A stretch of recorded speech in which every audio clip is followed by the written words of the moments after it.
Today I wanted to talk about a subject which I've labeled, how are you leaking energy, or are you losing energy? And maybe you don't even realize it.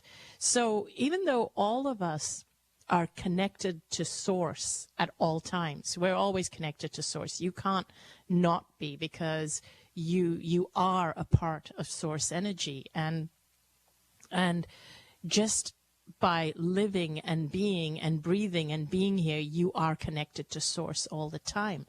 But at the same time, even though you're connected to source, you can drain your batteries, or you can be more energized.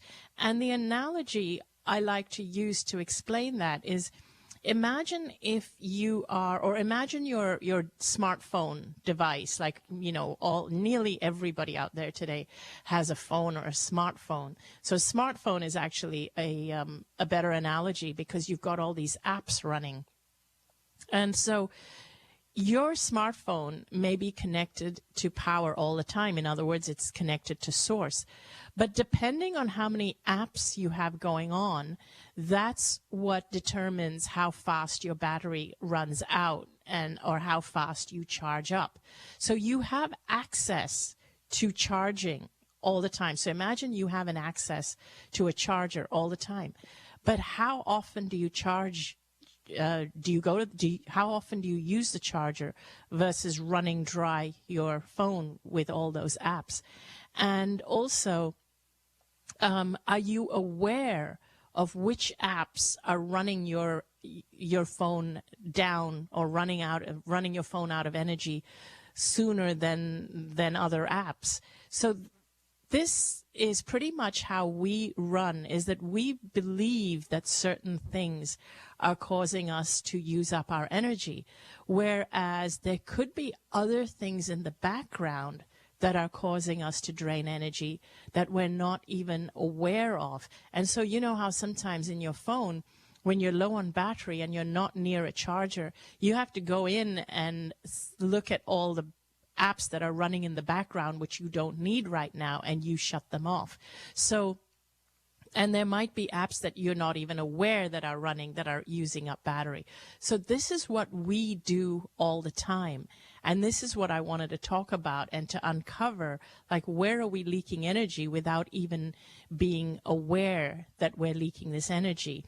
And maybe we are actually serving a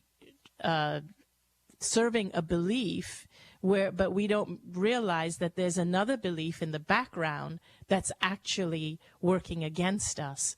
So if you are actually somebody who finds it hard to say no, and you end up doing things that you don't want to do, and every time you find it hard to say no, you kind of think, oh, let me just do this. It's easier than saying no and dealing with conflict. So in other words, if you're someone who's more of a conflict avoidance kind of person, chances are you're also running your batteries, or running apps that you don't realize are running in the background. And so every time you say yes when you mean no, what you're actually doing is you're fulfilling things that you don't want to fulfill. So you're running that app in the background. And what this means is that you would rather disappoint yourself than disappoint others.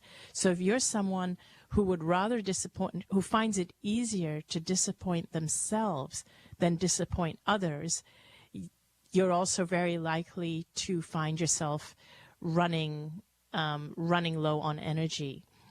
Are you also terrible at setting boundaries? Do you let other people walk all over you? Do you have trouble receiving? So in other words, do you find that when people give you something, you have a lot of trouble receiving, and if you accept the gift, you end up doing twice as much back to make it up to that person, to kind of prove to them that you're worthy and deserving of what they've given you? So all these, like having trouble receiving, unable to say no, conflict avoidance, can't set boundaries, all these are the little apps that run in the background of your being, while you in the foreground think that you are chasing and pursuing your dreams or your wishes or your hopes or your vision or whatever it is, whereas you've got all these little apps running in the background, and you may be serving those apps as opposed to serving your actual vision or your desires, your goals. So this is what I wanted you to actually be aware of. So I would say step number one is to be aware if you have these traits. And again, those traits are, do you have trouble setting boundaries? Do you have trouble receiving? Do you have trouble saying no? Are you conflict avoidance? There are probably more traits than that, but they are along those lines. Like, are you a people pleaser? Would you rather disappoint yourself than disappoint other people? Do you often forsake yourself or throw yourself under the bus? So any of those traits would set you up to leaking energy to these apps that are running in the background while you believe that you are actually doing good things or working on other things. So what happens is that your energy then gets usurped by these things, and you don't have enough energy left to actually fulfill your dreams, your desire, your purpose, your very reason for being here. You're actually leaving much less energy to fulfill your reason for being here. This is why it's important to be aware of that you're doing this. And I'm going to tell you that it's something that even I don't find it easy to change overnight, but I'm going to give you some tips and help on how to change it. And the reason why I talk about this is because this is exactly the person I used to be and still am from time to time. I'm still recovering. And why do I say that I still am from time to time? And you're probably thinking, you're somebody who died to learn this stuff. You, of all people, should know this. Okay, so here's the deal. I may have died of cancer because I was leaking all this energy, doing all these things for all these people and putting myself last and treating myself like a doormat. When I came back, I knew what I had to do. I knew I could not do that anymore. But there was nobody to teach me the tools of how to do it differently. I had spent a lifetime of doing it one way. So I've had to navigate and figure it out and talk to people and learn how to do it differently. You don't just get born with tools of knowing how to deal with it. I'm still here. I've come back. Even though I died, I went to the other side and I learned and saw what I did. I've still come back into a physical body, just like you, basically. I'm living in this physical world, in a physical body, and I have had to learn from my unique perspective tools on how to deal with it. Now, when you go out into the world and look for tools on how to deal with situations, very often one size does not fit all. So in other words, the tools that conventional, shall we say, conventional education or conventional teaching gives you is for you to continuously go out and practice, to be giving, to be of service, serve. Okay, so this is what I used to do. I am someone who's coming at it from the opposite side. So when I would follow the spiritual teachings, it was telling me, go and be of service, go and give of yourself. And here was me who had spent a lifetime giving of myself to the point that I did not know how to receive. I did not have boundaries. I did not know how to say no. I did not know. I was someone who avoided conflict at all costs. So how do you learn the opposite of that? And nobody teaches you that, because our culture sees that as being selfish. Our culture sees the world outside as having too much of that, whereas my problem was the opposite. This is why I'm aware that many of the people who are attracted to my story share the same background that I do, because much of what you learn in the outside world and in school is not serving you. It's doing the opposite. It's actually causing you to lose your boundaries and lose yourself in what everyone else wants. It's causing you to give of yourself to everyone else and treat yourself like a doormat, which is exactly how I was. I constantly believed that I had to work at myself to be more spiritual. So I had to really figure it out, looking at the world through my own eyes, with my own background. And here's, so I'm going to give you a couple of tips. And one of them is the simpler one of the other one. And the simpler one is, what I want you to do is I want you to create a list. And I want you to create a list of all the things that energize you, all the things that you love to do. And just create a list of things like, for example, does it energize you to sit on the beach and watch the sunset? Does it energize you to spend time with your friends, with loved ones, and having a great meal? Does it energize you even like to laugh over a glass of wine, maybe with your loved one or with your friends? Really be honest and make a list. Or is it that you need downtime to spend time reading or going to a movie or going for a walk in nature or meditating or listening to music? Anything that energizes you. Is it following your hobbies? Is it painting? Do you find you don't have enough time anymore to pursue your hobbies of playing music or painting or drawing or whatever it is, or sewing? So make that list. Spend 1 hour or longer, make that list and keep adding to that list. Now, I know that most of you probably have a to-do list. If you're like me, you probably have a to-do list, or even the person I used to be. I try and avoid to-do lists now. But the person I always had this to-do list that was as long as my arm. And I would always tell myself, I am going to get to the things I want to do after I finish everything on my to-do list. I don't do that anymore, because you may never end what's on your to-do list, because things keep getting added to your to-do list every day.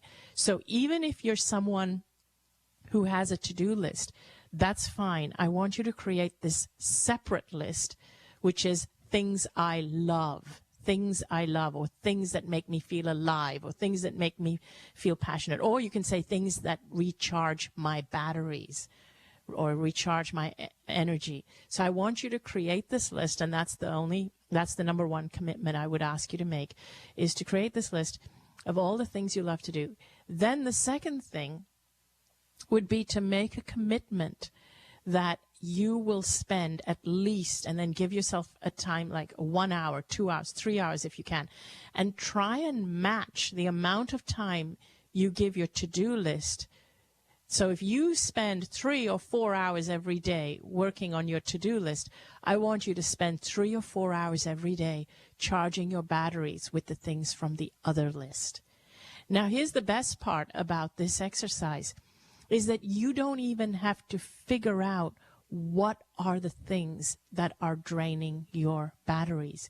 You don't have to figure out where you're leaking energy, because what you're doing is you're reviving yourself, you're charging yourself every day, and so your only commitment is to make the time to go to the other list and to prioritize that list as much as you do the to-do list. And so that is the easier of the two things. The other thing, the bigger thing that you can do, is to really look at your life.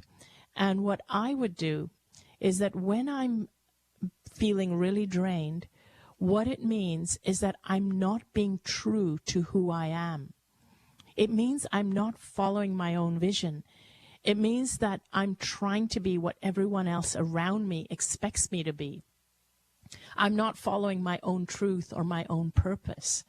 So if this is what you're feeling, I would ask you to figure out your bigger picture. And the way to do that is to go on an information detox. So I'm going to tell you more about what that entails in a minute. But let me share with you my own experience. So late last year, I actually went through a period of feeling really, really drained. And as I was saying to you, just because I had a near-death experience and healed from cancer and all that, and I know what I'm not supposed to do, it doesn't always give me the tools for what I am supposed to do or how I am supposed to do it. I always figure it out, you know, from my perspective, and then I share it with you guys. But I don't automatically know it. It sometimes comes through trial and error, and once I figure it out, that's when I share it with all of you. So I still experience some of the same issues that you do, because before the cancer, I had spent a lifetime being this people pleaser. It's what I learned from being a culture, a woman, particularly a woman from my culture.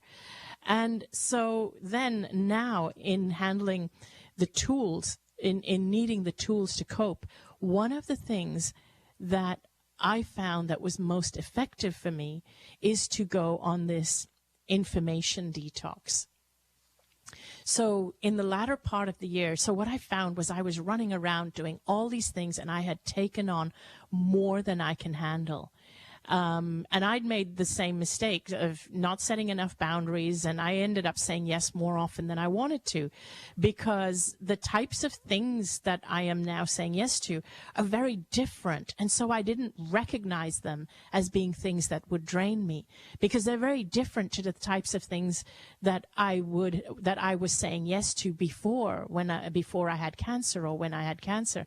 So, because they're so different, they were disguised as things that I thought were part of my purpose.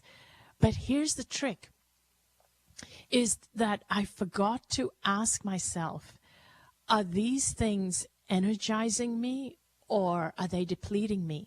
Am I saying yes to these things because I'm afraid the opportunity won't come again? Or am I saying yes because I really want to do this? I really want to do this, and it makes me excited to do this. That was the question I forgot to ask myself. And that's the question I ask you. I invite you to ask yourself. Am I saying yes because I feel passionate about doing this? It just buzzes me to even think about it. Or am I saying yes because I'm afraid that this opportunity won't come again? Even though I feel the timing might be wrong, I'm tired, but I'm scared the opportunity won't come, and so I better say yes. That's a fear. And that kind of saying yes is where you deplete your energy. Now, I'm not saying you necessarily have to say no. If you still feel that, no, but if I say no, I would feel even worse, go ahead and say yes, but be aware that it's not a vehement, yes, this is going to excite me and buzz me, because something that excites you and buzzes you is going to charge your batteries. Something that you say yes to because you're afraid that you're not going to get the opportunity again may not recharge your batteries as much. So say yes, but be aware that you need to recharge your batteries. You need to support yourself in other ways to keep your batteries charged. So be aware you're saying yes to something so that you can then be aware to say no, or be more aware about where other things you're saying yes to, and be more selective. Be more selective about saying yes to the things that aren't completely making you feel passionate and recharged. So I hope I was clear on that. So be aware you're doing that. So then the other thing that I did, and this is the part I want to get to, is I went on an information detox. So what does that mean? It means I stopped taking in information from the outside. I stopped researching. I shut off all my devices. I shut off my computer, my smartphone. I shut off everything. And I spent a couple of days you know, even though I saw people, I was with my husband, I was engaging with them, I saw friends, but I minimized what I was doing on social media, on emails, only what was really urgent, and that was it, and spent a few days just turning inwards. Now, here's what happens when you stop reading information, stop being engaged with your devices. What happens is that it creates a gap between your thoughts. When you have a gap between your thoughts, you allow space for insights to come to you.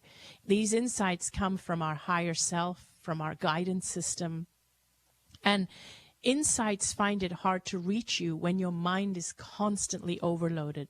When your mind is full all the time, searching and researching information, it's harder to have insights. We seem to believe that knowledge is power or information is power. Sure, it is powerful to have a lot of knowledge or information, but insights are even more powerful because insights are coming from our own guidance system, our own higher self. So when I went on the information detox, because I was feeling really drained and I was really feeling that something was wrong, and I realized that I have now lost my way and I'm doing what everyone else wants me to do, or it felt like I was fulfilling expectations and I was no longer following my own light, my own purpose. So when I went on this information fast, I spent some time in nature and I spent time listening to music, and I had these incredible shifts. And then I started to realize what it was I really wanted to do. And this is the piece I want to share with you. What came to me was a bigger picture, not what I was doing every day. So here I was every day fulfilling certain things, attending things, speaking at things, and doing things every single day. During the insights, what came to me was, like if I had to put a question on it, I would say what came to me was, what is your bigger purpose? What is it you would love to do or see changed in the world? And for me, I realized that there was a bigger picture. And one of the things that I would love to see is the development of healing sanctuaries that truly changes the paradigm of the way we see illnesses today. You know, I would love to change this paradigm, this medical paradigm we have of illness-focused medical paradigm, to one where we see people that learn how to live life. And instead of this constant focus on illness, the focus would not just be focused on health, but it would be focused on living life, that health is a natural result of really learning how to live our lives. And in order to develop this paradigm, I would need to work with probably organizations or groups of people on developing, instead of hospitals, something that I would like to call healing sanctuaries, where people can truly come, and people who are going through health challenges, where they can come and learn who they truly are and what their bigger picture is, and learn how to get there, including how to heal their health, to take them from where they are now to where they want to be. And this would come about as a result of learning what their bigger picture is, what their purpose is. So I realized that I really wanted to be part of something that helped people to see illnesses differently, to see illnesses as a wake-up call, but also part of an institution that helped people to attain this level of wellness through knowing what their purpose is and why they're here. Because one of the things that I realized in the other realm was that my will to live, my knowing from that realm, knowing my purpose, was the greatest healing force for me. It was greater than any diet or medicine or anything. It was that knowing I had a greater purpose and I have to be here. And I know that that far exceeds anything else. Of course, it's great to support that journey with healthy food. I love the idea of eating healthy food and staying fit and all these things. But the greatest thing, the greatest source of power behind everything we do is that knowing we're part of, that we serve a bigger purpose, and that will and that reason to live. That is actually the greatest determining factor of our health here. And that is the paradigm that I want to develop. And I want to develop it not just as an ideology, but actually to develop venues or brick and mortar venues or retreats where we can foster that, where we can foster a safe area where people can have insights and where they can integrate with like-minded people who support them on this journey. I've been very blessed in that the work I do allows me to meet with and talk to like-minded people. So I've been very blessed, but I would love to create something for other people, because I know that when you spend your days in a culture where you have to go to work and you have to commute and you have to do all kinds of things, you are in a different headspace, and not in that headspace where you want to, where you know who you are and you know what your bigger picture is.